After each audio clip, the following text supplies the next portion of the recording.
and this panel on immersive intelligence in education, challenges and opportunities. Myself, Sandra, Lidija, and Keram are going to each share ideas about this theme. We'll each talk for 10 minutes, and then we'll have 15 or 20 minutes at the end of the session for general questions and discussion. So I will go ahead and begin because each of us is going to introduce ourselves as part of our 10 minutes. So I'm Chris Dede. I'm a senior research fellow at the Harvard Graduate School of Education, but for 22 years I was the Worth Professor of Learning Technologies there. I'm also the Associate Director for Research of the National Artificial Intelligence Institute on Adult Learning and Online Education. And what I want to talk about for my 9.5 minutes remaining is immersive learning in the age of generative AI. Where are we when we combine different kinds of XR and the new and more powerful form of AI? So intelligence augmentation is IA, not AI. And it is about what happens when a person and an AI agent work together effectively. And we're going to see a lot of IA because advances in machine learning in particular and the new large language models are changing the division of labor between people and machines. So many professions that were thought were immune to advances in artificial intelligence, now we're finding are not completely displaced by AI. AI can't do everything that role involves, but AI is becoming a partner in those, a partner that complements what people do. And the media aren't really picking up on this. They're busy talking about jobs that are completely eliminated, occupations that are now gone. But the much larger impact is people and AI working together. And that can be good or bad depending on how it's handled. So what does the human being do and what does the AI do? The kind of intelligence that we're talking about, practical intelligence and accomplishing things in the world, involves complementary roles of judgment and reckoning. And one example of this is Star Trek: The Next Generation. Some of you may be familiar with Captain Picard, the wise leader of the starship, and with Dede, a crew member who looks like a human being, but is in fact an android, an AI-based machine. And Picard and Dede have a very symbiotic relationship in which each empowers the other to do their job well. And together, they form a good example of intelligence augmentation. Dede is capable of absorbing enormous amounts of data and rapidly making predictions about patterns that it sees in the data. And Captain Picard then uses that information and other kinds of knowledge that he has to make decisions. So using a more practical and not so fictional example, let's take a cancer specialist. That cancer specialist might well have an AI partner. And the AI does things that no human being can do. It scans 1,500 online medical journals every morning to see if there's any new information about the particular type of cancer that this patient has. It scans medical records all across the world of people who are being treated for the same condition to see how their therapies are going and whether there's any innovations that seem to be emerging. But you would never want to put the reckoning machine in charge of making the decisions together with the patient, because the human being knows things that no AI can know. AIs don't understand pain or death. They're not embodied. They don't understand having senses and what happens when those senses are disrupted by different kinds of chemicals. They don't understand that families can be affected by decisions about life and death, or that people might be from a particular culture and that culture might have beliefs and practices about mortality, or that there might be economic consequences concerned with choosing among treatment options. Machines don't understand the kind of spiritual and personal beliefs that people might have about their own mortality. So there's all of these parts of being human that are outside of the calculative reckoning that machines can do. And this is called judgment. Judgment is practical wisdom. So science fiction has done a really good job of portraying many examples of partnerships where one partner has one of these characteristics and the other partner has the other. So what happens in intelligence augmentation is that as machines take over the calculative reckoning part of the job and do that far better than any human being could have done it in the past, that frees the person potentially to focus more on judgment and decision making. So I'll take an example from the National Intelligence Institute that I'm part of. We are building intelligent agents that are designed to help university professors like me.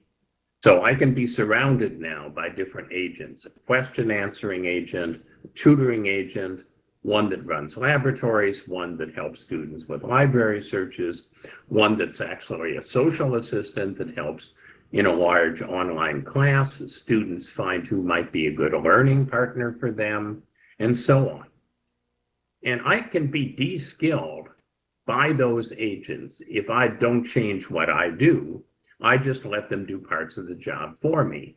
In fact, in a way, I can even end up working for them because the question answering agent, for example, can say to me, well, I don't know the answer to this question, so you do it.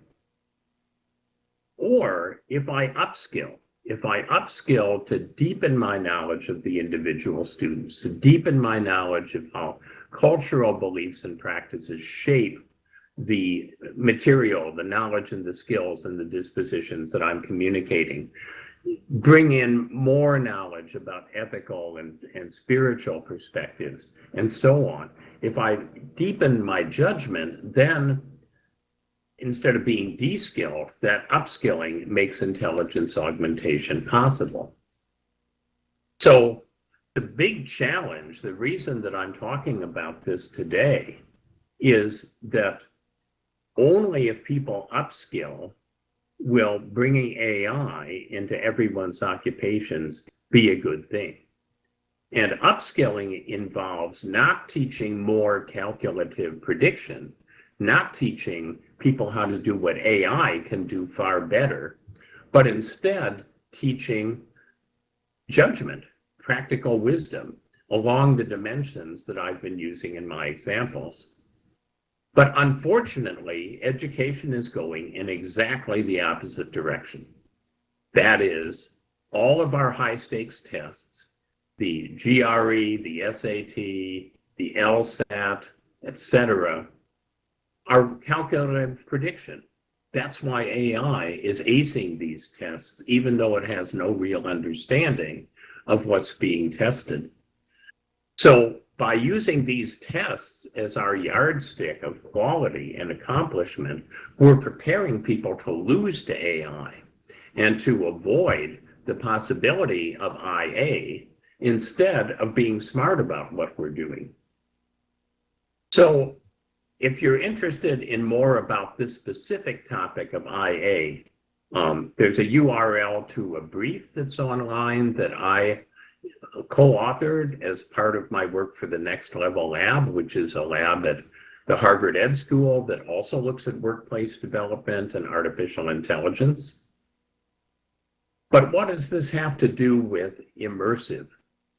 learning and XR?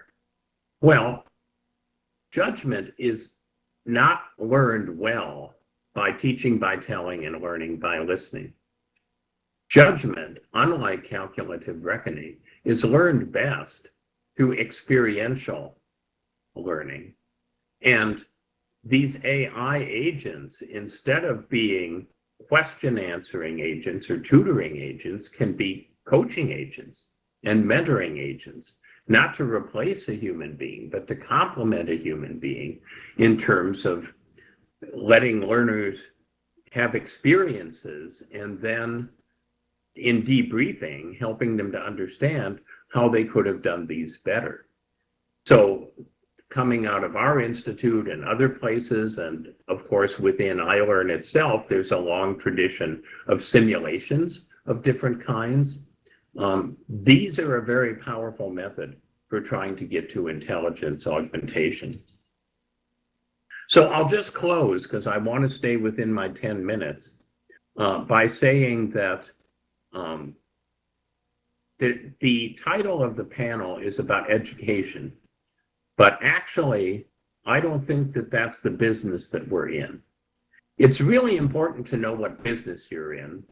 I live about 100 miles north of Newport, Rhode Island, in which there are many incredibly opulent historic mansions that were built during what Mark Twain called the Gilded Age in the early 1900s.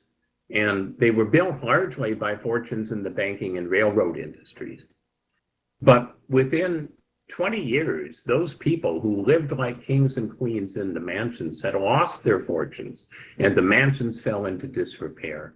And the reason that they lost the fortunes so quickly is they didn't understand what business they were in. They thought they were in the railroad business, but they were actually in the transportation business. And the automobile and the airplanes hammered the railroad. We're not in the education business anymore. I think that's becoming increasingly apparent by many things happening in the world, including generative AI. We're in the constant, continuous, lifelong learning business, which is really different than the education business. And I think the more that people recognize that we're in learning rather than education, the more important and the more powerful immersive learning and different forms of XR become. So that's my 10 minutes. I'm going to get out of the way. I urge Sandra to come up to the podium, because that's where you can be videographed and where you can get your sound captured. And just say to me, next slide, when you want your next slide, and I will put it up. Thank you. I hope everyone can hear me. Thank you, Chris. Hello, I'm Sandra Okita. I am a faculty at Teachers College, Columbia University, in the Department of Mathematics, Science, and Technology. And people might ask, okay, so why do you want to do, or actually people always ask me, is technology going to change the way we learn? Are robots going to replace teachers, etc.? But those are interesting questions that I've been getting repeatedly these past decades. But what's interesting now is people are now thinking about what is an immersive, intelligent environment such as simulations, and how can that contribute for learning? And so today, I want to talk to you a little bit about this area. And my other position that I have currently is that I am a director of the next generation education in this company called Woven by Toyota. And it is a Toyota company, but what they are currently trying to do is to build a city, an info-mobility city near the base of Mount Fuji in Japan. And so I'll be talking a little bit about some of the technology that might be involved and how it might be relevant to learning. So today, the main topics I'll be covering is on one, the intelligent immersive simulations. What are they, and how can they potentially be useful for learning? And the second point would be, what kind of learning is actually occurring behind these scenes? Why would such an environment contribute to student learning, etc.? And the third part, well, I might touch very briefly, is some of the AI challenges that is currently existing in human learning in relation to immersive simulation, etc. Slide, please. Okay, so I wasn't quite sure how many slides my colleagues from the panel were going to have, so I kind of squished it into a few of them into one. So the first part, intelligent immersive simulations that might be useful for learning. So here I want to talk about three different types of simulations. One is a test course, virtual reality simulations, and the digital twin. So test course is oftentimes refers to a physical environment that you could experiment with features, trying out, specific content, objects, cars, to test the delivery methods, running it there to figure out how do you train other personnel. But the importance here in a test course environment is that they can develop a template or provide feedback for simulations and digital twin environments. So here on the right side of my slides, I've kind of given three examples. So one is like the test course of vehicles. So this is a test course. It's a physical test course that is located in Japan. It was made for the Toyota Lexus car, a high-speed. They were using this for high-speed vehicle development. And another type of test course would be the Woven City that I'm currently working on, which is the Infomobility City, to build and test mobility of information, goods, and people. More specifically, this city is known as a living laboratory or living research laboratory, and it's designed and developed to test new technologies like automated driving, robotics, artificial intelligence in a very real world environment. It's also known as a city for inventors. And more locally, I was trying to think, okay, so what would be a test course in education? So building and testing creations in makerspace might be one. Another thing might be STEM engineering kits like roller coasters. So I like this roller coaster example. So one of the toys that we see here is from Thames and Cosmos, building your own roller coaster. And from this, you learn a lot of things such as, velocity, potential energy, all these things about kinetic energy, etc. So the test course you could see from the level of vehicles, a citywide test course to education specific objects, etc. Next slide, please. And the second type of simulations or intelligent simulation I would like to talk about is the virtual reality simulation. Oftentimes, this is more computer-generated environments of real-world replicas or fictional worlds, and can interact with the environment using affordances available in the virtual space. So, in many cases, you might take some information from that real physical test course and then put it into a virtual environment, and then being able to simulate and add parameters, etc., and kind of see how what is behind your roller coaster. How would you might change specific parameters, see how things might work, etc. Now, the next type of simulation I want to talk about is the digital twin. So the digital twin is a very catchy word, I think, but it originally is more common in the area of like mechanical engineering, etc. And many times, but more transferring now kind of into the area of developing virtual models that accurately reflect a physical object or world, a virtual representation of an object or a city, etc. This is updated with real-time data using simulation, machine learning, and reasoning. So why is this good? Well, why is this interesting? Well, for industry, it's very interesting because it can cut costs and resources of physical prototyping. So you might develop an object, but it could take time, like a car or etc. It may take time, more money to create multiple prototypes or examples. But if you could simulate this in a digital twin environment, which might be created after a real world environment, you might be able to save the number of times that you create sample or prototype objects or simulations.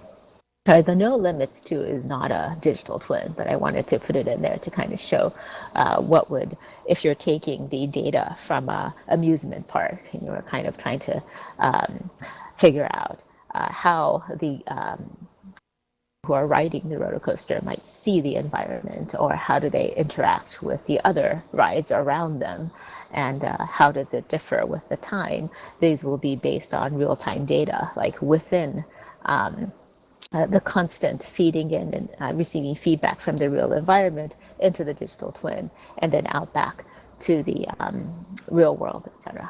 And so what you see here at the bottom, on the bottom right hand, is the digital twin environment for the woven city. So why is this interesting? Well, one, you might be able to simulate things there, like if there's 200 people living in this city, and they all have to get to certain places in the morning, or then if there's 200 people living and you need to get them transported from the home to the office, how long will it take? How many automotive drivings do you need, etc. Those are some of the things that you would use in the digital twin simulation to kind of see what might be going on.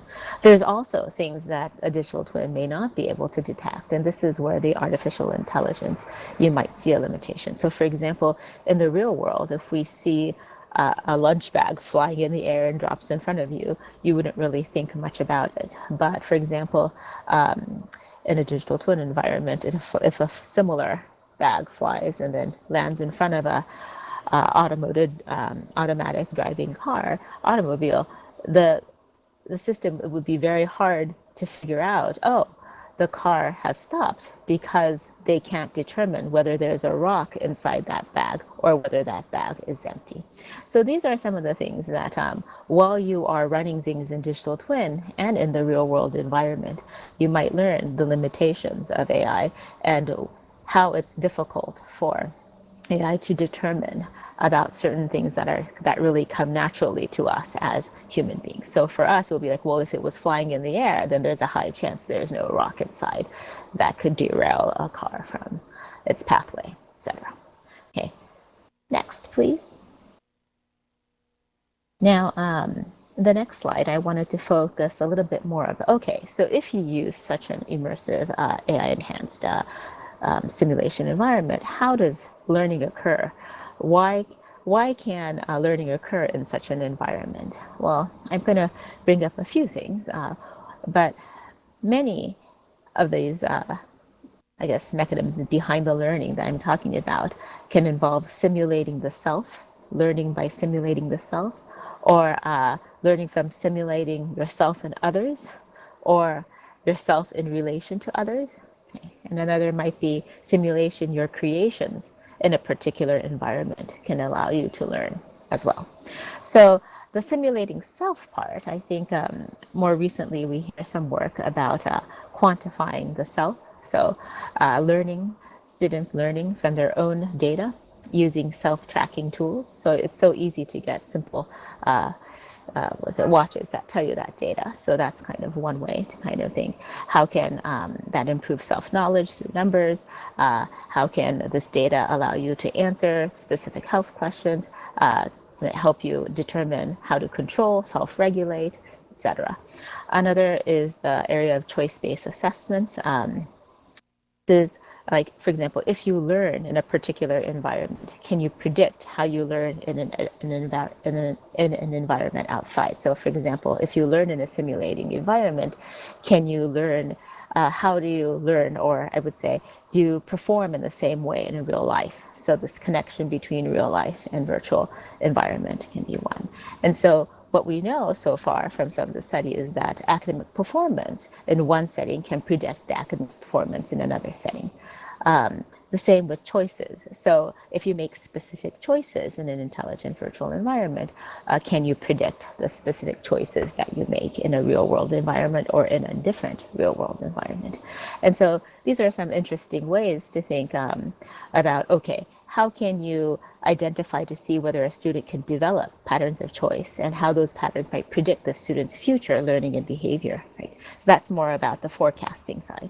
Another thing that could be helpful is these data and AI could help you determine backcasting, which is if you want to identify patterns developed by professionals like inventors, artists, and if you know those patterns, and if a child wants to become a specific inventor, okay, what are some of the choices that that inventor has made when they were young, or what kind of courses do they take? So there's a way to also backcast. So how does this change the way you learn?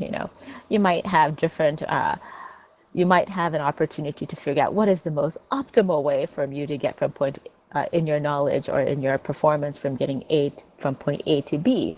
You might be able to determine that from the data that we gather in such an environment. Now, another thing is the simulating your creations in the environment, or self-other, your relation to others. And so this is taking an example of recursive feedback during learning by teaching. So what we mean by this is people know that you learn a lot when you prepare to teach or you actually teach someone. And when you teach a student, that student goes out into the world and presents to the world, etc. And you see that. And I think advisors from universities might be able to say to this that when they've taught their student and the student present at a conference, most of the time the advisor would know whether that student can answer a specific Q&A at the end, right? Same with like a football coach, right? You've trained your team, and then when they go out and interact with another team, there's some idea of how they're going to perform, and you might get that feedback from how they interact with others. And I think this is same with simulations of your creations in an environment. So you could create something and then test it in an environment and see how it performs. And from that, you receive a lot of feedback. So these are the three areas that I'm saying that might be the underlying reasons why one might be able to learn in an intelligent immersive simulation environment. And I would like to kind of finish up on this challenge part. So there are different types of AI, but one thing that I find very interesting is the area of generative AI. Some might call it a black box model for human learning. So there's some challenge there to understand the inner workings of the models and how the output was generated. It's very hard to understand how an algorithm came to a particular result. And from that, there's very positive aspects too, where that you could interact with an avatar or an environment that is something that some new topic or new responses that you did not imagine, right? And then there's another area, which is an explainable artificial intelligence area, which I find quite interesting, is this area of tools and techniques and algorithms that can generate explanations for AI decisions. So they work towards visualizing, transparency, explaining, interpreting deep learning models. So this is also great, where there is some level of transparency there, which people could reason of why they came to that result or outcome. And I see this can also be very helpful in learning for students. And I think the simulation, like the digital twin and the VR simulation and test course, are closer to this area where if you put something in front of it, if you change a specific parameter, you get this result, right? But then there's also a little bit of this generative AI aspect as well, where you're looking at other people's data within the digital twin environment, et cetera, that could give you a specific response that you did not expect, et cetera. So this I don't have an answer to of which is, but I think each one has a good strength and weakness that could be useful for learning. Thank you. Thank you, Sandra. Keram?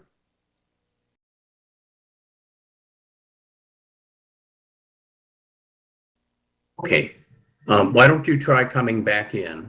And in the meantime, we'll ask Lidija to come up and do her presentation. Thank you, Chris. And good evening, everybody. I'm Lidija Kralj. I'm currently in Croatia, a small European country, close to Italy. Hope at least somebody here heard about it. My background is computer science and mathematics teaching, but the last few years I work in the government, but also for European Commission, UNESCO, Council of Europe. And one of my expert roles was to be part of the team who created the guidelines for ethical use of artificial intelligence and data in teaching and learning for educators. So Chris, if you could go through several slides until the 9th, just to show them to our audience. So the team of I don't know the experts... numbers, Lidija, so just tell me when to stop. Okay.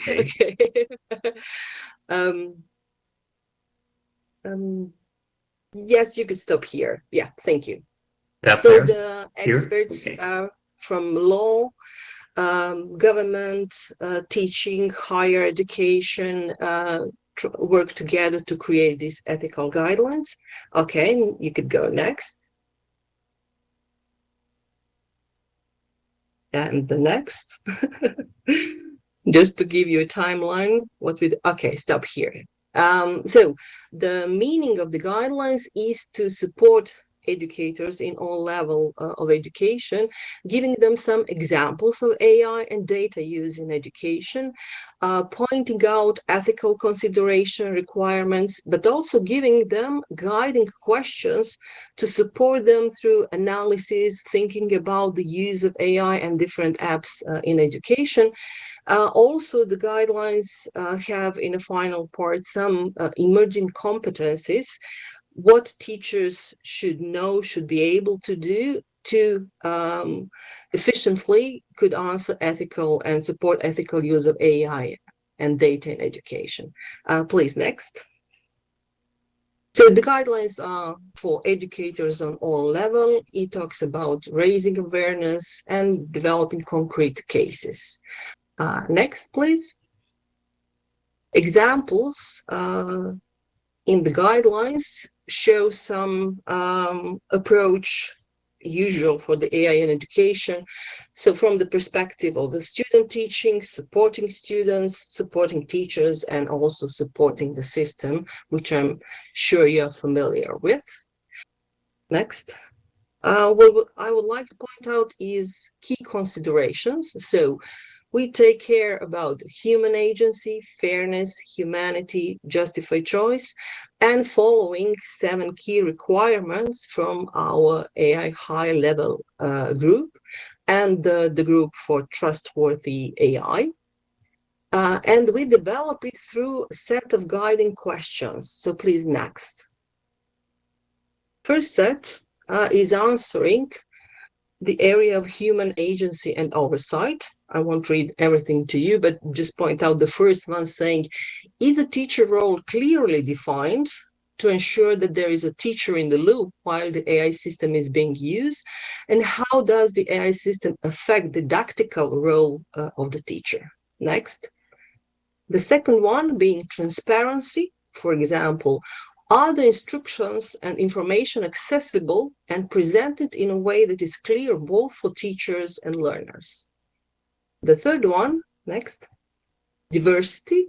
Are there procedures in place to ensure that AI use will not lead to discrimination or unfair behavior for all users?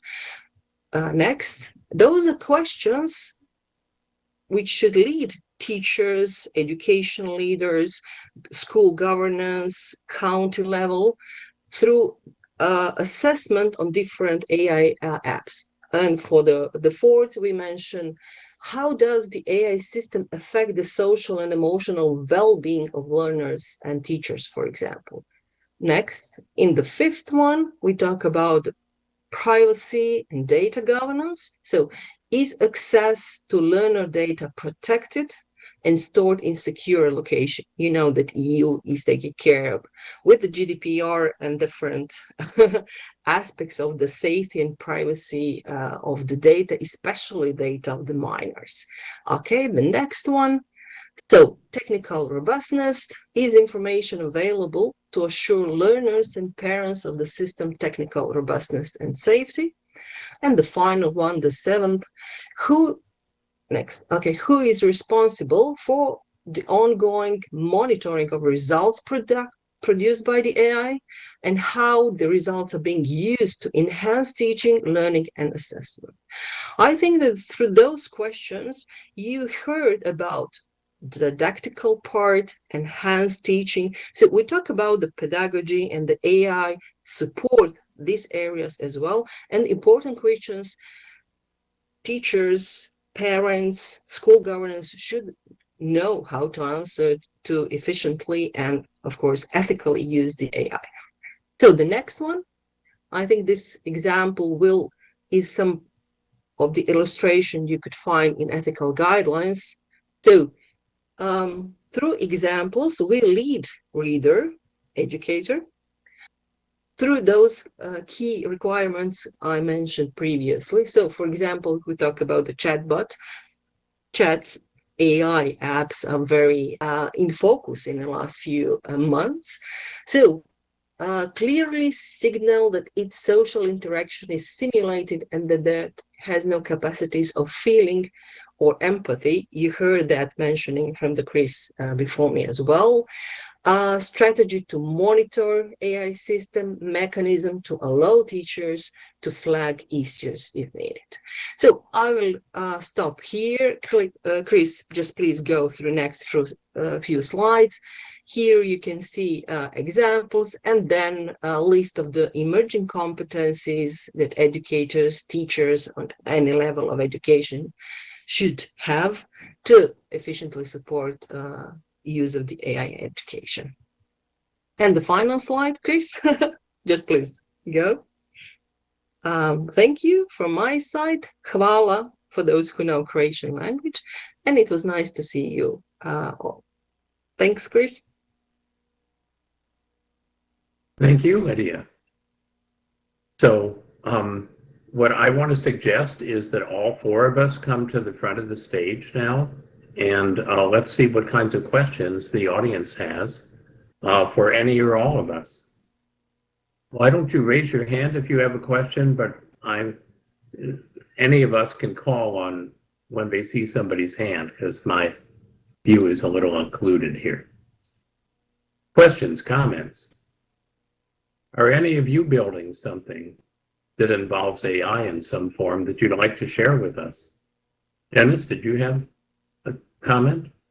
With Scott Warren, I am developing the Ethical Choices in Educational Technology framework. It's just a broad-based framework for teachers to use to make ethical decisions on whether or not to implement specific technologies in their classroom. And one of the things that's on our next steps is to develop an AI chatbot that will essentially walk teachers through the framework. So next steps. We haven't done that yet, but that's kind of what we're gotten in the works. Sounds good.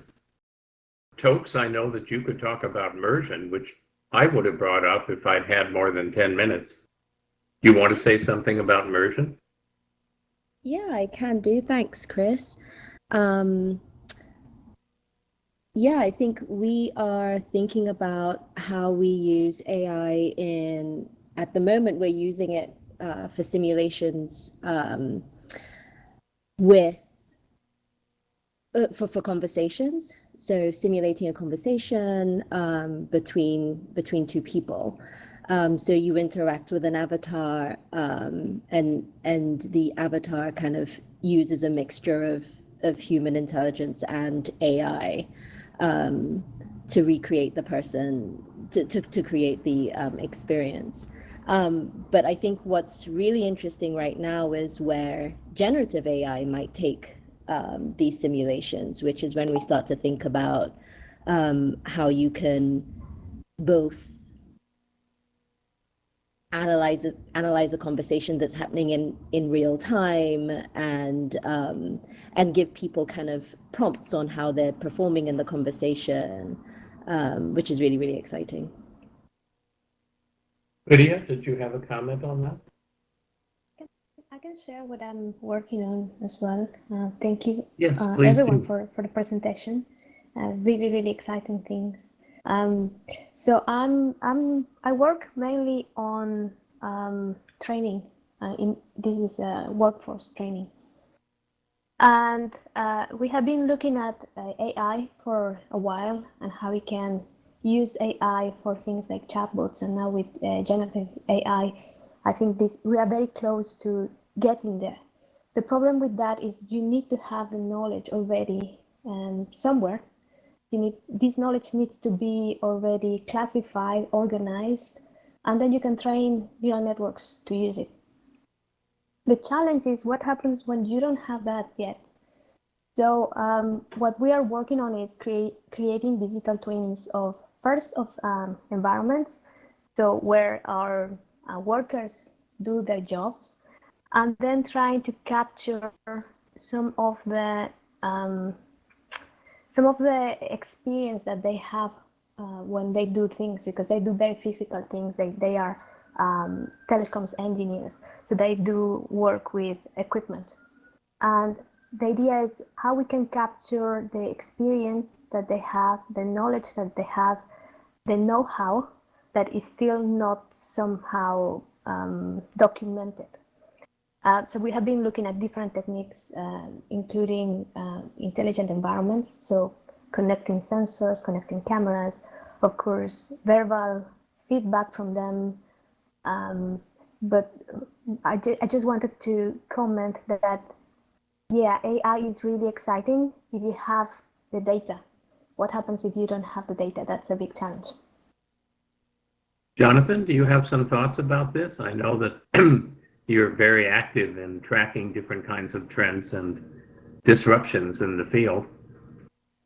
I think, I mean, that is kind of a puzzle, though, is how do you get data into an artificial intelligence system when the information isn't there or organized? I was just having a sidebar conversation with people about the early days of the virtual worlds movement in the early 2000s, about how things were so spread out and you had to kind of be there. There was no search engine in Second Life or the active worlds or these other places, like, were just so disaggregated. And there's, books and things, but is artificial intelligence gonna, what's their take gonna be on those aspects of life that haven't really been well documented? And boy, I don't really have a great answer for that. It's a puzzle. I can give you a hypothetical that illustrates, I think, where AI can take us to a different level than we've been able to go in XR so far. Years ago, I was approached by the head of clinical care at Children's Hospital in Boston, and he talked about training their residents for emergency room work. And he said that the typical situation we train for is that a child is brought in and it's dying. And basically you have 10 minutes to figure out what's wrong and to intervene. And if you don't accomplish that within 10 minutes, then the child dies. He said, literally, we have a $100,000 mannequin that behaves like an injured child, a child with different kinds of problems. And then there's 10 staff members that you can tell to do things. So this is an authentic emergency room situation. This is an authentic example. And so you say, well, I need electrolyte stat, and I want you to monitor the blood pressure, and I want you to go and do X, and I want you to go and do Y. And you're trying to orchestrate 10 people at the same time because you literally need those 10 dimensions of knowledge and work with the child and watch the clock to get through the 10 minutes. And I said, well, there's some of this that we can do in a virtual world because, of course, any educational system where you have a ratio of 10 instructors to 1 student, it's very, very expensive to accomplish. I think with generative AI, we're now at a point where you could use 10 agents and another agent to be the child. and not have a completely authentic simulation, but you could have a pretty good practice environment. And so I think that where the context is complicated, but it's predictable in a sense, it's something that can be done by reckoning, that then it's possible to seed environments in which there are a few agents, like the agents immersion, avatars. There's a few avatars that are played by people, but then there's a lot of agents that are human-alike that play simpler roles. And I think we'll start to see more and more of those kinds of very rich simulations to teach complex performances. We're just about out of time. What I'd like to do is to invite Sandra and Lidija and Keram to each say a few words about, if you are interested in what they talked about as kind of an appetizer, a 10-minute appetizer, how can people get more deeply involved with what you're doing? Sandra, do you want to go first? Well, how they get involved well, I would say, I think a lot of people wonder, with what I hear a lot is, with ChatGPT, how can we stop students from cheating? But I don't think that's where the issue is. I think a lot has to do with identifying again what is the most important skill or content you want the student to acquire or learn, and therefore being more creative in how to go about that is one. So I feel like the generative AI and some of the tools that have come are not going away, but we have to figure out as an instructor to be more creative in how to elicit or scaffold or students to be more to produce things that can kind of be good measures toward their learning and their learning process, etc. So that's what I think about some of the tools that have now come out, and then how can we coexist, but at the same time making sure that students can acquire the skills and learning that is necessary, but at the same time, make sure that we don't hinder the development of technology such as that as well. Keram, I know that you were frustrated by the technical difficulties, but are there ways that people can learn more about your work? Oh, sure, definitely. Please feel free to email me as one. I think they're on the slides. At any point, please feel free to talk. I do have a lab at Teachers College. We do run studies, both online and face-to-face. And so any types of reference that you're interested, if you're, please send me an email. I'm happy to talk more. And if there's a common interest that we want to collaborate, please do. All welcome, for sure. And Keram, I see that you put some resources into the chat that provide ways that people can get in touch with you and learn more about what you're doing. Lidija, how can people stay in touch with the important work that you're doing with these standards? There is a lot of similar and very interesting and very important things happening in ethical aspects of the AI in the whole world. So I'd be very happy to compare our experience from the US perspective, from the EU perspective. You could easily reach me on a LinkedIn, Facebook, Twitter, almost any social network. So let's see how we could support each other, learn from each other, and support our teachers to use efficiently, smart, meaningful AI apps in the future. And as Chris said, we are no longer in education business, we are in a lifelong learning. See you somewhere in the virtual world. Great. Well, I want to thank all the panelists for a great job of fitting a lot of information into a brief amount of time. And I'd like to thank all of you for coming and looking forward to the rest of the conference. Thank you very much, Chris, for chairing and organizing this distinguished panel. This has been fantastic. Great conversation. I'm sorry, Keram, about the technical difficulties, and I really look forward to looking into your work. Perhaps we could find another venue or another opportunity for us to dialogue. Thank you, Sandra, and Lydia. This was great. Really appreciate all the resources and the thoughtfulness.